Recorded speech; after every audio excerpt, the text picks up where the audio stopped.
What's up? What's up? What's up? Welcome to MyFi. Oh my gosh, you're in for it today. Awesome episode with my friend Montell Jordan. It was super fun. Super fun. We even went a little longer than we normally go just because we were having good conversation. So it's going to be great. You're going to enjoy it. Hit subscribe wherever you're at. YouTube, Stitcher, Google, Apple Podcasts, of course. Hit the little plus sign in the corner on that one. And follow MyFi on socials. Instagram, TikTok, Facebook, Twitter. We're posting there multiple times a week, having great conversations about cool stuff we talk about on the show, and other stuff too. So make sure you're following. Can't wait to get into the episode. Let's get into it.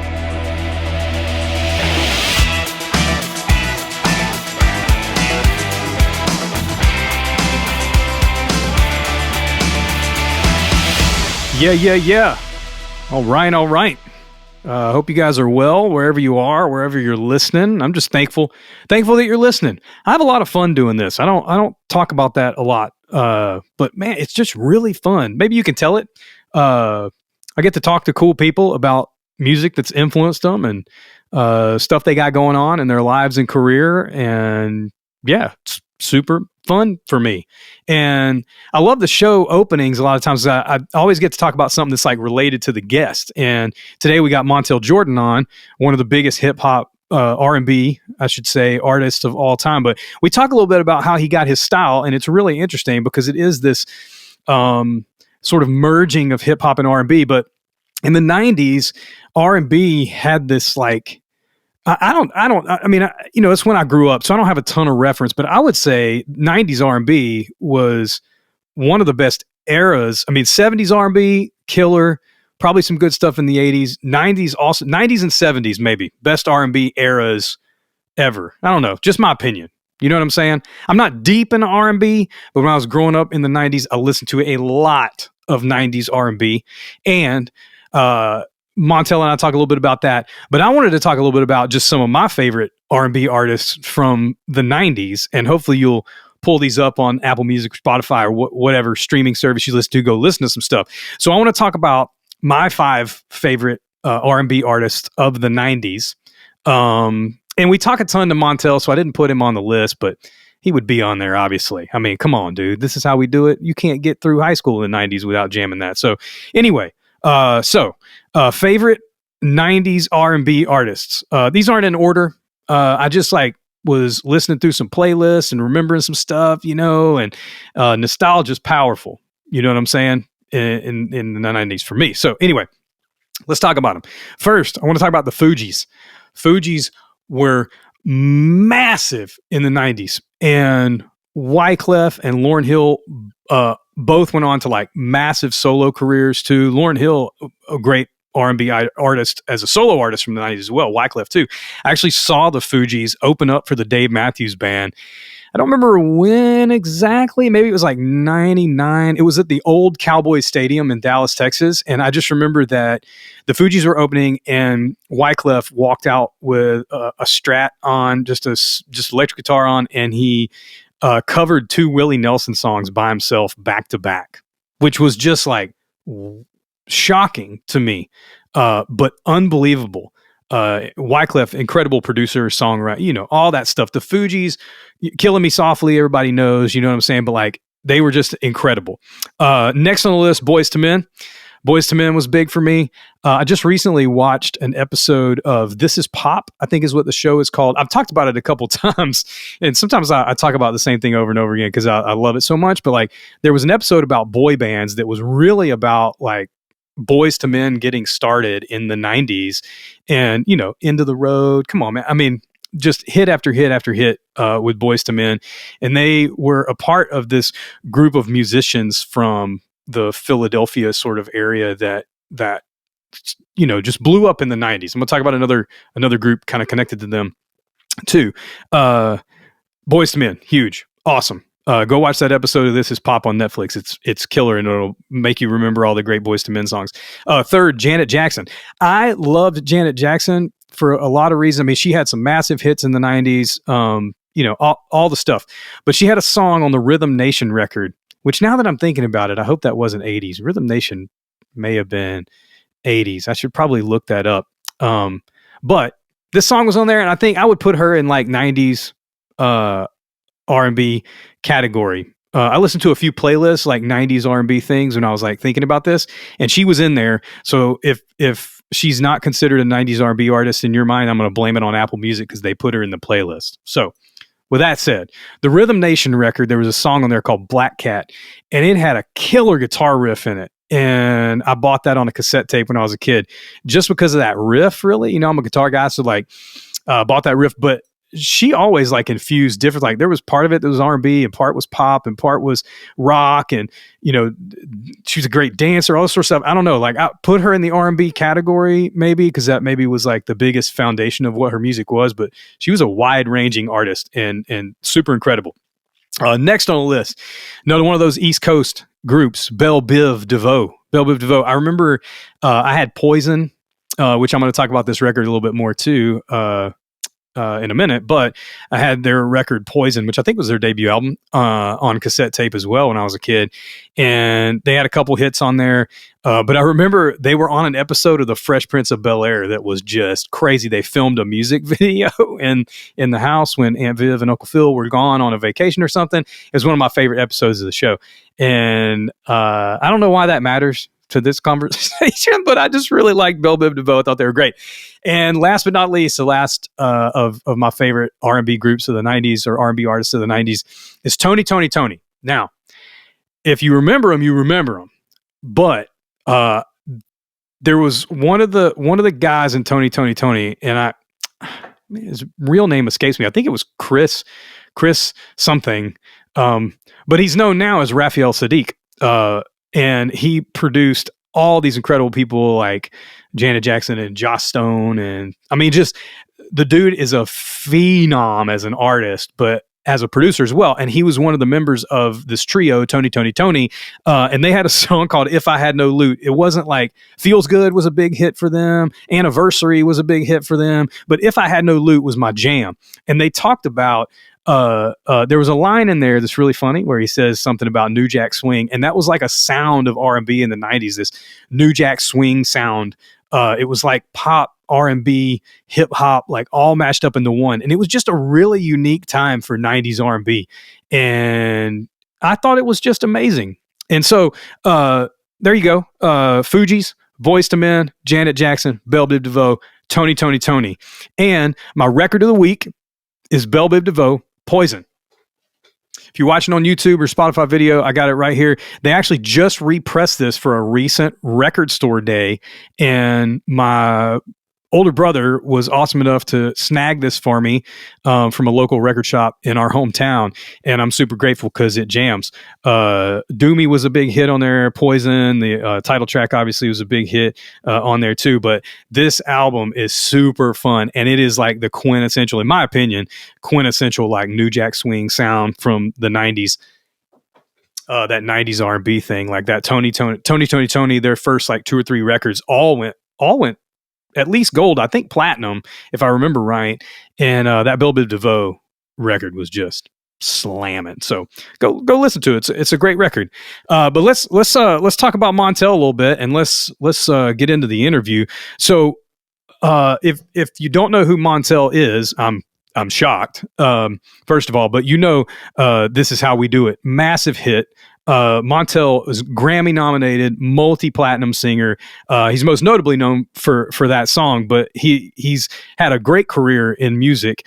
That song's been in a crazy amount of films and ad campaigns and television shows and all sorts of stuff. And it kicked off his career. We laugh a little bit because as a fan, I talk about it a little bit in the interview, as a fan, it felt like overnight because that was like his first record and like first single, but he talks a little bit about the 7 or 8 year journey of wanting to do that and what that was like. And overnight success, is never overnight success, as I'm sure that but so he's had a great career as a musician, singer, entertainer, personality, all this, author even. He's written several books, one with his wife Kristen about marriage that's really great. And for years, he's also, these past several years, he's been a pastor, and just recently launched a new type of online virtual church that we talk about as well, called Masterpiece Church. He's also was on the most recent season of The Masked Singer, which you should go watch the reveal. I just watched it again, and I talk about that a little bit in the interview. It was crazy. Like, his reveal was crazy. I don't watch that show a ton, but I went and watched his reveal, and it was so hype. It was super fun. So go check that out. And then he's on another show that's coming up that we talk a little bit about in the episode as well. That's like a military experience sort of show. Like, they take these celebrities and they face their greatest fears and learn what it's like to train as a member of the military. And he talks about that. That show comes out in January, actually. So the dude is busy. He's got all kinds of stuff going on. So make sure you follow him on social media. Follow at Montell Jordan, and then follow at Montell and Kristen, his wife. Follow that. MontellandKristen.com. You can find out some stuff there. And then MasterpieceChurch.com is his new online virtual church. Masterpiece, PEACE, church.com. So follow all the stuff, keep up with everything he's got going on, and enjoy this conversation I had with my friend Montell Jordan. The man himself, Montell Jordan. What's up, dude? What's up, family? How are you, bro? I'm good, man. It's good to see you. It's good to see you as well. Glad to be here with you on the program, man. Yeah, dude. I just actually watched, you were on the recent season of Masked Singer. And I just watched the reveal on YouTube. Bro, it was the hypest. It was so hype, dude. Y'all went into this is how we do it, and the place went nuts, man. It was hype. Was that super fun? Going hype on that song is appropriate behavior. Let me start out by saying that. For real. That was a lot of fun, man. That was a lot of fun. Nick Cannon, I've considered him to be a friend, even from a distance, not like close friend, but he sees me as a pastor too. And so that's always good to have opportunity to get in front of regular audiences that are outside of the church and kind of be who I am, you know, in ministry. And so, but it was a lot of fun. It was hot. It was hot under that Panther helmet, bro. Dude, you pulled that thing off, and sweating like you just finished a ball game or something, dude. Man, but it was a lot of fun. It took a lot of energy, and it took a lot of what's the word I'm looking for? Covertness. I don't think covertness is a word, but we had to be moving around with masks on and visors, and it was, COVID type of setting where you had to make sure you kept social distancing and everything, and then was hidden at all times.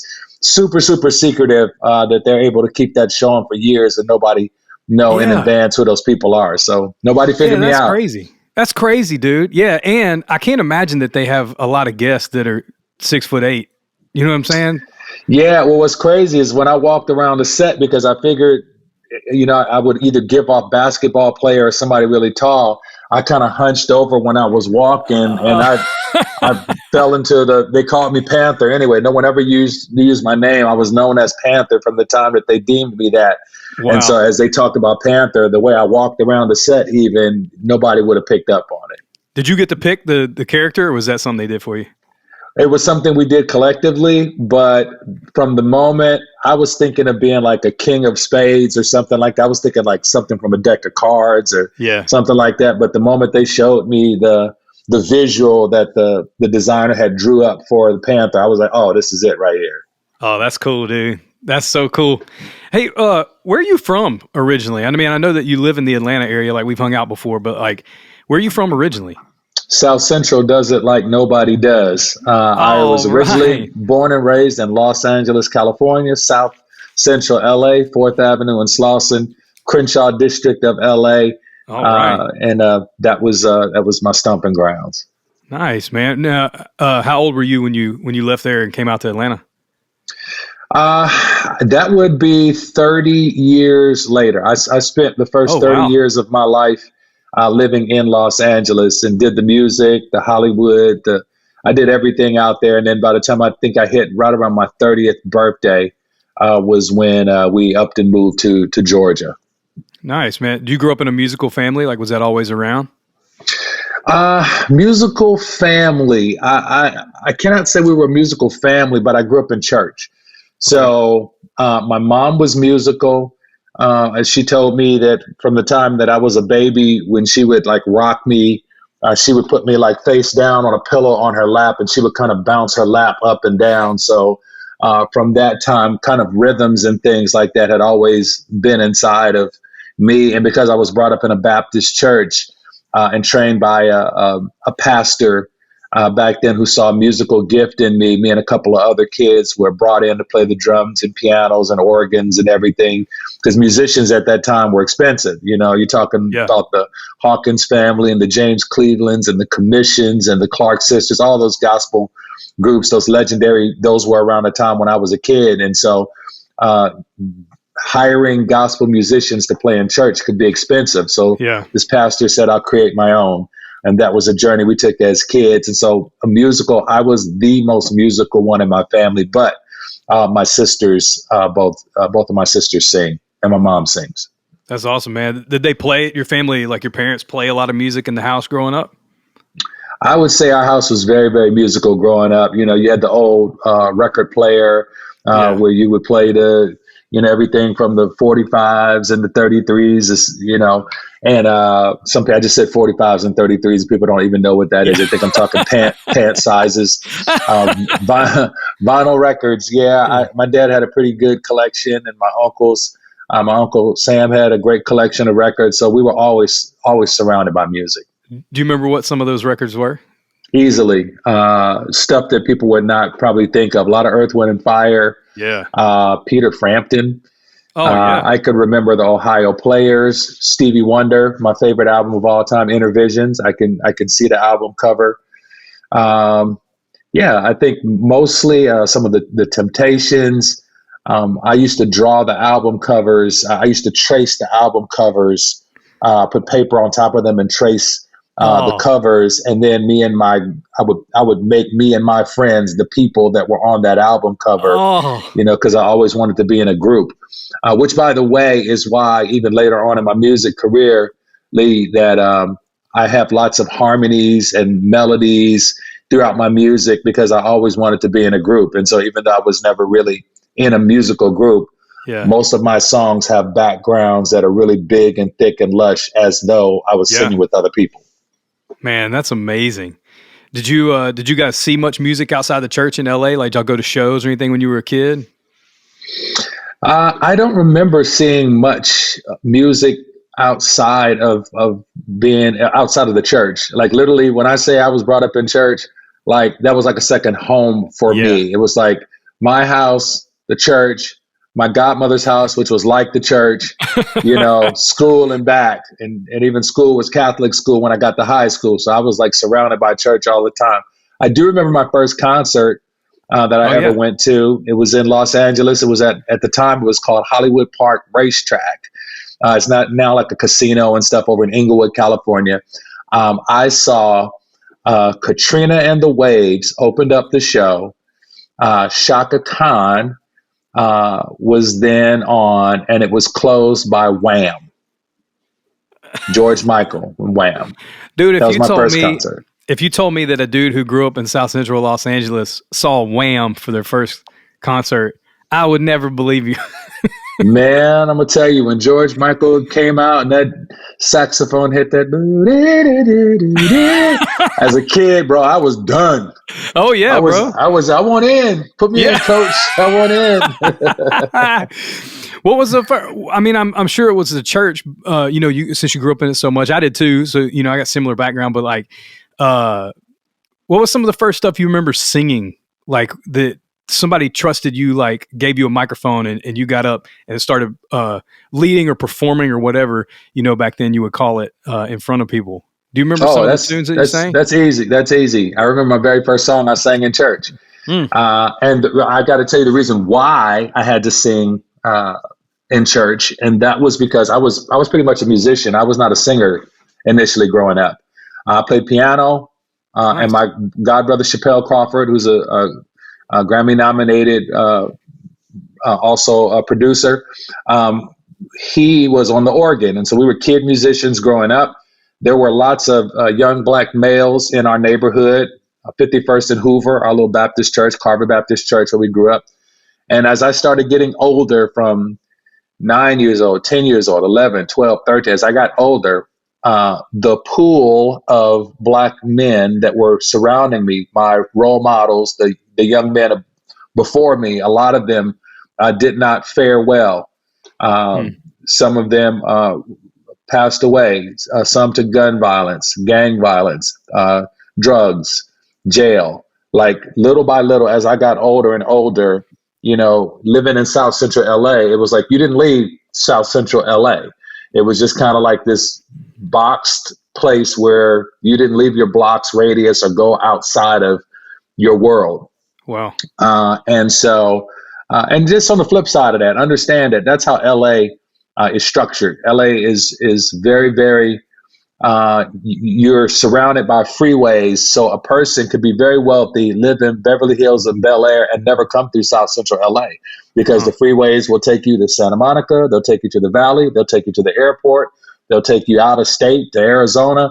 You can travel your entire life and never see the inner city because places like South Central, Compton, all those different things, they're sectioned off or partitioned into certain areas that are blocked by different freeways. A lot of people don't know that, but there are people who grow up in certain neighborhoods and they never know anything outside of their neighborhood. They've never been to the beach before because they know their blocks, they know their areas, they know their, it's a longer story. But anyway, the point being that I end up singing by default as a kid. As I started getting older, as a little kid, the first song I sang was a song called He's Able.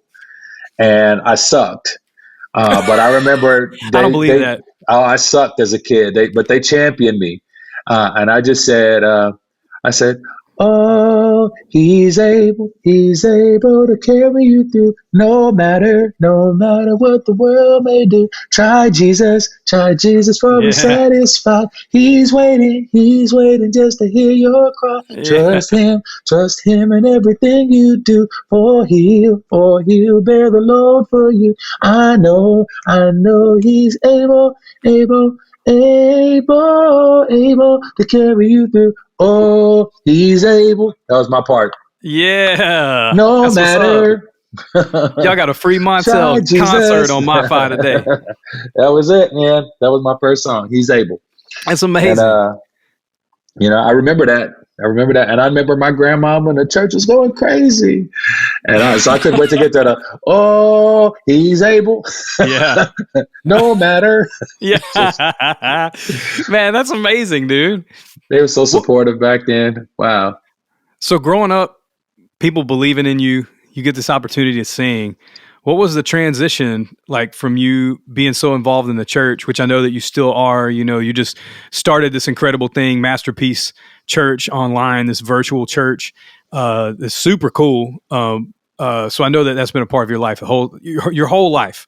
But at some point, you transitioned into the R&B world in one of the hottest times in R&B history. Even today in the show opening today, I talked about some of my favorite R&B artists from the 90s, and it was hard to narrow it down because that was a huge time. And at some point, you made that transition. What was that journey like from kids singing in the church in South Central LA to, launching that massive career? Trauma. That's the word. That's the word that comes to mind. Traumatic. The journey from growing up a church kid and a church musician, taking that skill set, that gifting to college, the world being opened up to different nationalities, understand I went to Pepperdine University out of Malibu, California. Okay. That was like the first time away from, I'll say I was black growing up. Like I had black neighborhood, black friends, black schools, like everything was black church. By the time I got out to Pepperdine, I was like, oh, gosh, man. This is very, very different. And so that was culture shock for me. But when I got out to Pepperdine and then, started doing different types of music and enjoying different types of music, and understand it was always kind of this little thing about the church music was holy. But I felt there was an attachment to music outside of church music that I still had spiritual experiences with, and people don't or cannot understand that. So I couldn't express that because I'm a kid. I don't know anything, because kids are better off seen and not heard, especially in the church infrastructure where it's been done a certain way all those times. Yeah. So I would go to bed at night. I would be listening to 80s radio. You know, I knew music from Phil Collins, you know, The Police, Sting, Lionel Richie, Cyndi Lauper, Madonna. Like, I had this montage or collective of all these different types and styles of music, but yet in the Baptist church, there was this one formula style way of playing. And so if you tried to bring some of that world influenced music into the church, that's heresy. You know what I mean? You like, that's, you know, you don't do that. Those worlds don't collide. Yeah. And so by the time I got to college, it was kind of an opportunity for me to kind of spread my wings musically and explore this thing that I thought, hey, I'm feeling something, and I feel like I'm feeling God in this thing, but it's not church music. Yeah. And just the idea that if it's not church music, if it's not gospel music, it's the devil's music, you're going to hell. So that's why I'm saying the trauma comes in at. Yeah. I told you my favorite album, Lee, was Inner Visions, Stevie Wonder. Yeah. There's a song on that album called Vision in My Mind. And Stevie Wonder says in the bridge of this song, I'm not one who makes believe. I know that leaves are green. They only turn to brown when autumn comes around. I know just what I say. Today's not yesterday, and all things haven't ended. But what I'd like to know is, could a place like this exist so beautiful? Or do we have to take our wings and fly away to this vision in my mind? There's a blind guy talking about the way that colors of trees or leaves are changing and everything. And when I hear that song to this day, I feel God in that song. I feel God in the sight of, from his blindness into his descriptions of creation. And I hear God in that. And so when people would tell me, you know, that's the devil's music, I have to push back on that. And then I went to Pepperdine, which was a Church of Christ school, which their theology basically says, well, church music or spiritual music does not have music. It has to be a cappella in order for it to be biblical. If it has music to it, any instrumentation, that's Old Testament. In the New Testament, that's dead. You don't use instruments anymore. And if you do, you can go to hell for that. So I'm told on one hand, you can't do secular music in church. And I'm told in the church, you can't use instruments in church because you'll go to hell. So everything seemed to be, all roads were leading me to hell. So I figured, well, if everything is apparently leading me to hell, I got to just kind of trust God that he's going to lead me in the right pathway. And so that was my journey of choosing the musical taste and things that I would later do to help me with my musical sensibilities during my time at Pepperdine. That's when I started crafting who I would be, who I would sound like. It happened during those college days and afterward. Man, that's amazing. There, those types of journeys that shape you, they open a lot of doors, I feel like, and you seem to walk through it like right. Well, from a fan, you know, like, I mean, I was in high school in the 90s. So like, this is how we do it. It was like coming out of every truck, you know, from like 95, 96, 96, you know, just, I mean, it was everywhere. And it seemed like right out of the gate, like people just embraced you and you had like this immediate success. I know that's my perspective as a fan. You know what I'm saying? And I know that's not true. What was that like? Let me tell you, and you probably know this. Here's what overnight success is. Yeah. Overnight success is wanting to do music from the time you're about 17 years old and going to sleep every night being unsuccessful until you're about 25.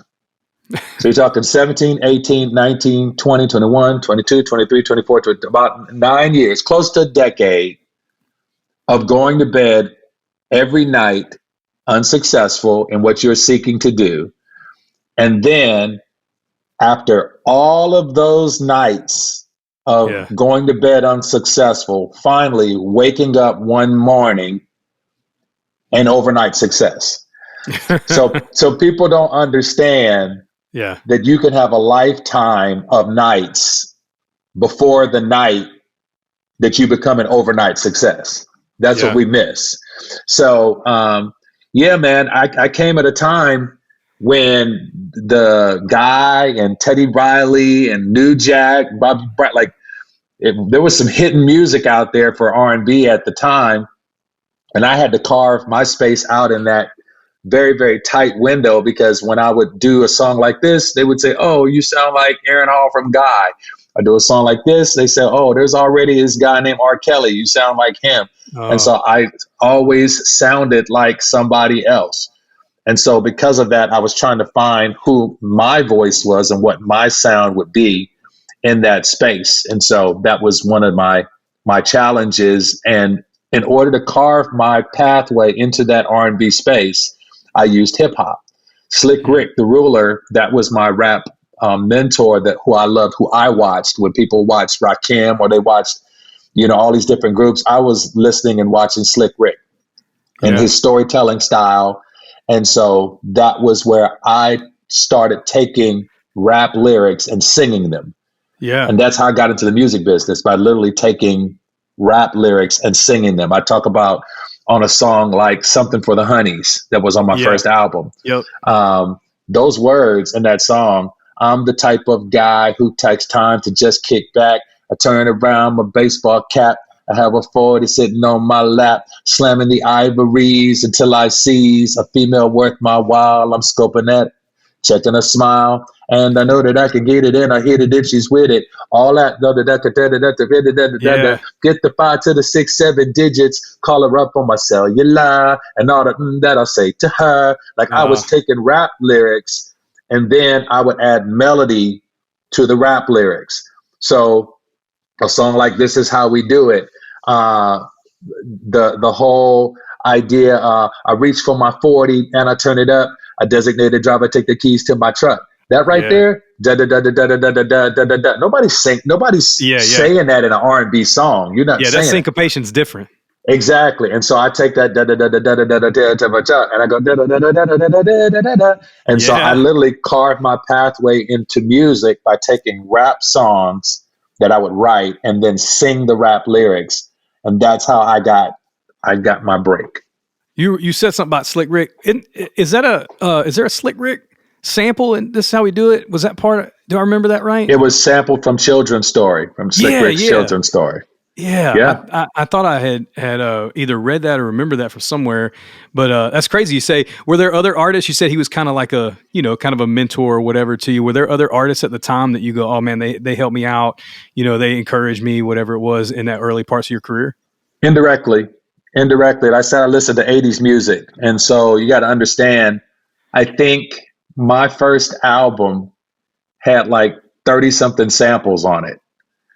Not track samples, some track samples. When I say samples, I'm saying I used every reference of song that I could pull from just to show my honor or reverence to the music I had been listening to. I'll give you an example. There's a song called Payback that featured Coolio, who's now passed away. Yeah. That song, Payback, if I were to go back and dissect, I could do a master class on that song because it was dope. But I do this bridge on our second verse, I think it is on Payback. And I'm going to, of course, I don't cuss anymore. I'm just giving you the context of what was happening 30 something years ago when this album almost was created. Sure. So that second verse says, "Girl, it feels like payback. I really, really hate to say that. I thought you was trifling, giving me the shove, but you're gonna miss my love. That you're gonna miss my love.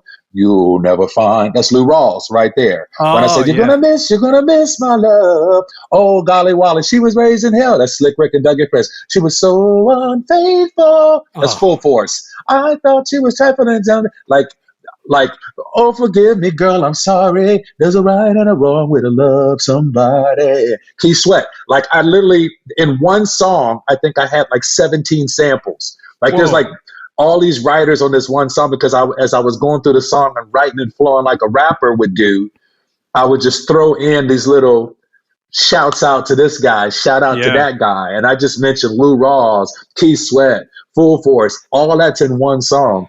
If you go back and listen to the first Montell Jordan album, that entire album is filled with little nuggets of showing love to people. I thought I was showing love. My wife thought I was killing her album because of all the samples.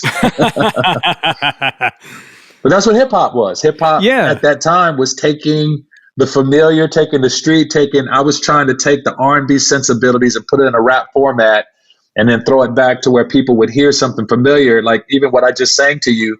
Yeah. Without describing what that is, you can go back and listen to that song, and there's 17 samples in that one song. You'd have to go back and listen and say, where'd that come from? Where'd that come from? And I can dissect it and tell you where everyone came from. Yeah, dude, that's crazy. I feel like hip hop music, R&B music, is so honoring in that way. That's not something that rock music does. Like rock music, pop music may do it to a degree, but rock music definitely is not. Like sampling in the hip hop world has always felt, in R&B world has always felt really honoring to me. And to hear you say, talk about it like that, that's what it is. It feels like that's what you were doing, was honoring these guys who had inspired you and encouraged you to make music. Yeah, I mean, I thought it was honoring because I got led into a world that I never had access to before. And so when they let me in, that was my way of saying thanks. Thanks, Kieth Sweat. Thanks, Lou Rawls. Thanks, Madonna. Yeah. You know, thanks, Phil Collins. Thanks, Sting. Like all the people that I listened to. Thanks, Lionel Richie. I was basically just kind of tipping my cap and giving them the nod to say, hey, you know, I appreciate you. Yeah. Yeah. So you have this 7 or 8 year quote unquote overnight success. This is how we do it. Blows up, Grammy nominated, multi-platinum. And you've obviously had a career after that song. You know, it launched it. And I know that's what you're known for. It seems like there are some artists out there that almost like resent that, like when they have a song, especially early on in their career, that like kind of defines them, that's how they're known, you know, or most known. It seems like you just embraced it and celebrated it and loved it, and you had great records after that, you know, and are still doing great things. But like, it seems like you just embraced it and went, "No, man, this is awesome." Well, I mean, I think I understand the blessing that a hit record like that is. Yeah. And I've had other records that charted. I've had records that have sold pretty good, albums. You know, I got gold and platinum plaques, blah, blah, blah. That song struck people in a different kind of way because it hit at the right time. I think Billboard says it was one of the top 100 greatest party songs of the last century. Oh, easily. So that is a thing to where it's almost like people don't get ready to go out and party on a Friday night without that. Yeah. It's almost like a part of your wardrobe. Like you're undressed, you're improperly dressed if you are going somewhere doing something on a Friday night without, it's Friday night. Yeah. Like it's there. It's almost like a staple of Friday nights, or no matter who you are or what you do, it's a stadium anthem. And I think the beauty of the song really is this. No matter who you are or what you do, you have a certain way of doing things. And so that's where it becomes, whatever you do, this is how we do it. It's been used for TV commercials. It's been used in, this is how we Sonic, Mountain Dew. This is how we DEW do it. The NFL, the NC, this is how we Heisman. This is like, it's been used a billion times. Yeah, it's so crazy. Maybe that's a lot, but it's been used over and over again. And I never get tired of it because I recognize that people appreciate nostalgia.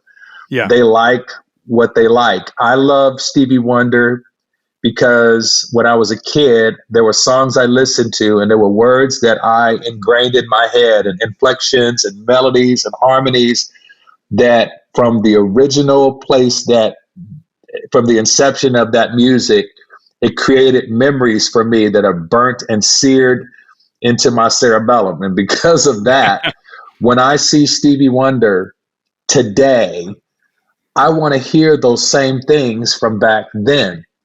Yeah. And I think the challenge is some artists get tired of singing the same songs the same way. And so they change it. They sing it a different way because it allows them to have a different experience with their own songs. Me, I do not. The greatest compliment that I've ever gotten musically and that I still get to this day is people will come to a Montell Jordan concert and they will say, my God, that sounds just like the record. When people tell me it sounds just like the record, it's the biggest compliment I could ever receive, because I know you're used to hearing sha-na-la-la-la-la, sha-na-la-la-la-la. So why would I do something different? Because I'm tired of singing the song and I come there and this is how we do it drops and I sing it a different way. You can't sing with me. You don't remember what was seared into your memory hearing it a different way. So you take some liberties and you change some things, but ultimately, if I can give you the experience of when you first heard and partied and appreciated the record,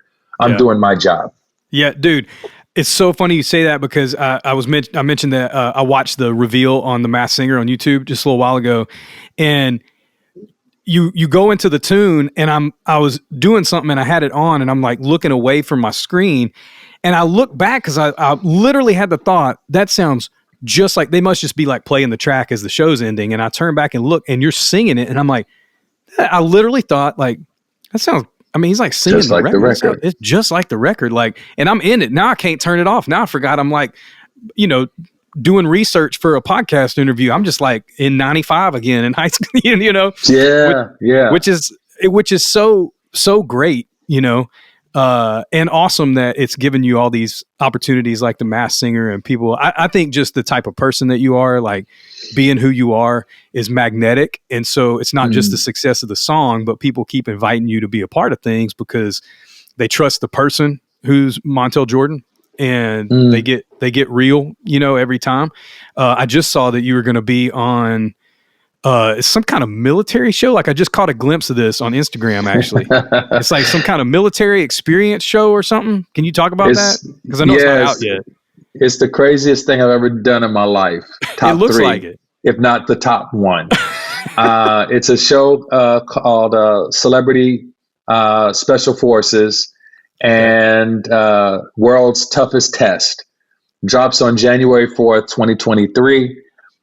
16 celebrities are taken away to a foreign country and put through a selection process given by military personnel, Marines, the UK Armed Forces, Navy SEALs, and we are put through a series of process to help develop us into understanding what it is to be a part of the military. And so, yes, it was wild. You face your greatest fears. I did. Ours took place in Jordan. Oh my gosh, man! Where it was 114 to 120 degrees, and we learned very quickly how trauma can draw people close together. Oh my gosh! In a short amount of time. So yeah, it was one of the toughest things I ever did in my life. I had a fear of water. I had fear of heights, and I had to face those day one that I got there. Oh my gosh! Things. So I can tell you. Was it just you, or is there like a group of people or whatever? No, there's 16 of us total. Okay, I didn't know if y'all were all together, or like it's like different episodes per person. No, they took all 16 of us over there. There was actresses, NFL players, NBA players. Oh my gosh! Olympic gold medalists, skiers, chefs, everybody that was there. And there's a list of people. I think you can take a look and see Carly Lloyd is a world champion, women's soccer player. My guy Dwight Howard, NBA legend, and what was it? Mel B from the Spice Girls, Beverly Mitchell from Seventh Heaven. Like it was like Chef Tyler Florence. Like it was 16 of the most unexpected group of people placed in a traumatic scenario that you could imagine. Dude, and that is crazy. Yeah. It was a life-changing experience, man. Well, it seems like there's experience. All kind of doors, still so open for you. And I know that you just kicked off Masterpiece Church and a couple weeks ago. I watched a little bit of the first service that you guys did on YouTube. I knew this was coming up, so I jumped over on there and checked it out, man. It was a fantastic experience. Tell me, like, how did that come about, and what's kind of your hopes for you and Kristen with that? Gotcha. Well, Masterpiece Church, or MPC, is it's a God vision, man. It's not my vision. It's not Kristen. It's God given, and we know it because there's nothing about it that is something that we were like, yeah, we really want to do this. It's not that, dude. Yeah. We have a heart for marriage. We have a heart to see couples stay together and for God to heal marriage. And so the idea we had was we wanted to use our gifts and our journey and our story, our transparency, to minister to married couples and help them stay married, to help them take divorce off the table. That awesome. Was our idea. And we wanted to have a place, a facility, a house where public marriages could heal in private. So our journey was to go and try and find or create this safe space for marriages that we would call the Marriage Masterpiece Retreat Center, MMRC. In that time of trying to do that, God started dealing with us about, well, when these couples heal, who's feeding them, who's grooming them and walking alongside of them in their journey, and not just as married couples, but as sons and daughters of God, who's taking them on this journey? Because we found a lot of these people we were helping were not connected to a church. So it was like, well, if we did have a space where we were giving them the word of God, that would be, pretty cool. But we don't want to be pastors of a church per se.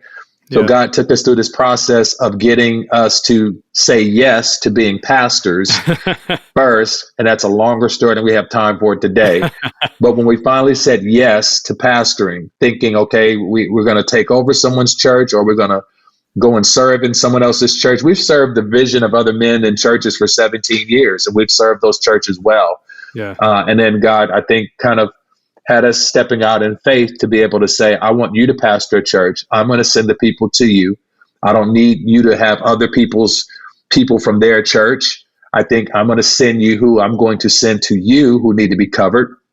And because of your music business, your entertainment, your Hollywood, your athletic placement in the world musically, you'll have access to groups of people who will probably never set a foot in church. Yeah. And so in trying to figure that out, we come with this concept, or it was given to us about house church. And basically house church is from our living room to your living room. Like we're all these living rooms, and we got to fill that room with some type of furniture. We got to fill it with something of some substance and some value. And so we created Masterpiece Church, which is a house church where we have worship, we have the word, but it's a virtual church, but it's a actual physical ministry. It's a physical church that now lives and breathes online. And I don't have a better way to explain it because we're currently walking through it, as we're doing it. And so this is a walk of faith. And as we are going, we are having people, we're growing weekly and daily and praying for people and connecting and using technology and everything we can to bring the word of God from our living room to your living room. Man, that's incredible, dude.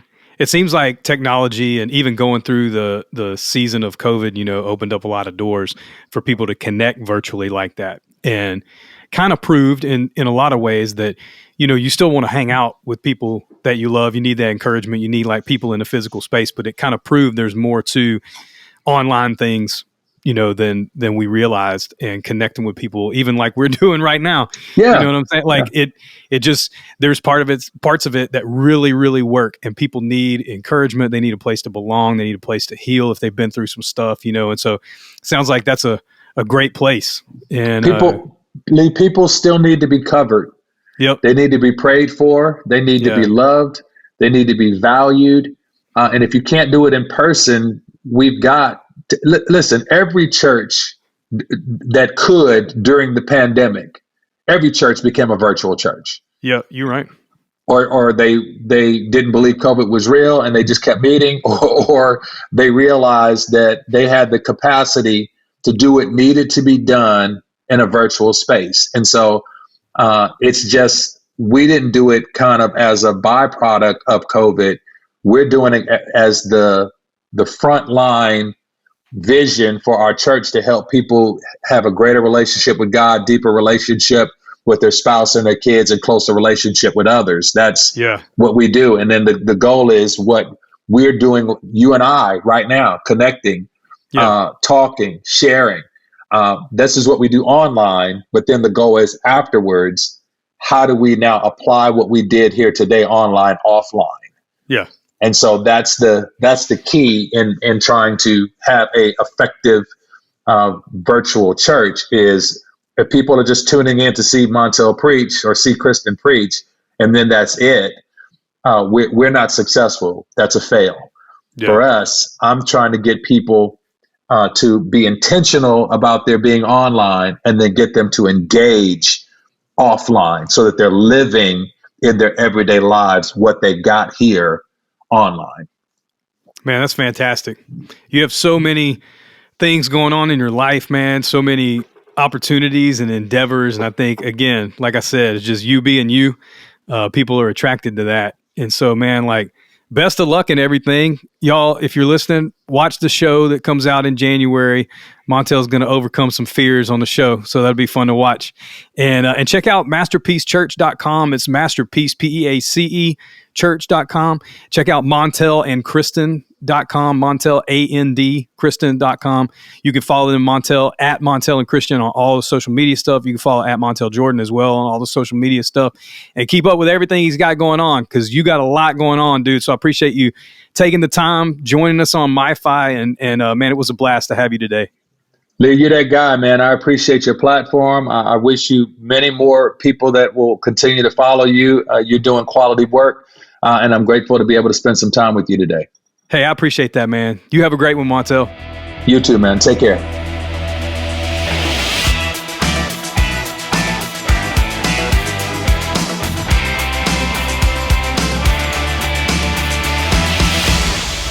Yo, that dude's the real deal. I think everything he's got going on is just crazy and awesome, and you should go check it out. Make sure you follow all the socials at Montell Jordan, at Montell and Kristen, on all the platforms and whatnot, and montellandkristen.com and masterpiecechurch.com, and go check out what he's doing. And look for the show, the military experience training thing where he faces his fears. I can't remember the name of it. I literally just saw like an Instagram clip like in the past couple of days about it. So it's like just now being advertised, I think, but the show comes out in January. I'll find it and I'll link it in the show description. Like I'll put the name of the show in there so you can catch that too. He's got a lot going on. Such a great guy, super encouraging and super genuine. We got to hang out a few years ago, doing some promotional stuff for a in-ear monitor company that we work with called Empire Ears, and kind of met there and hung out and had some coffee and all that, and just recently reconnected. And so just a super genuine guy, got a lot going on, and I'm very appreciative of all the memories I have attached to This Is How We Do It. You throw that on and it's an instant party. Wherever you're at.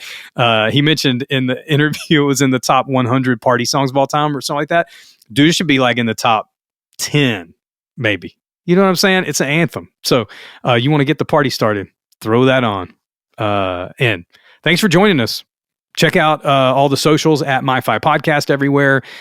TikTok, Twitter, Facebook, Instagram, all the things. Go to the website, MyFiPodcast.com. If you've never been there, you can sign up for a newsletter. You can catch up on some past episodes, see some stuff. We just refresh some things over there on the website. And make sure you subscribe wherever you're at. And we're grateful that you listen. So till next time, have a good one.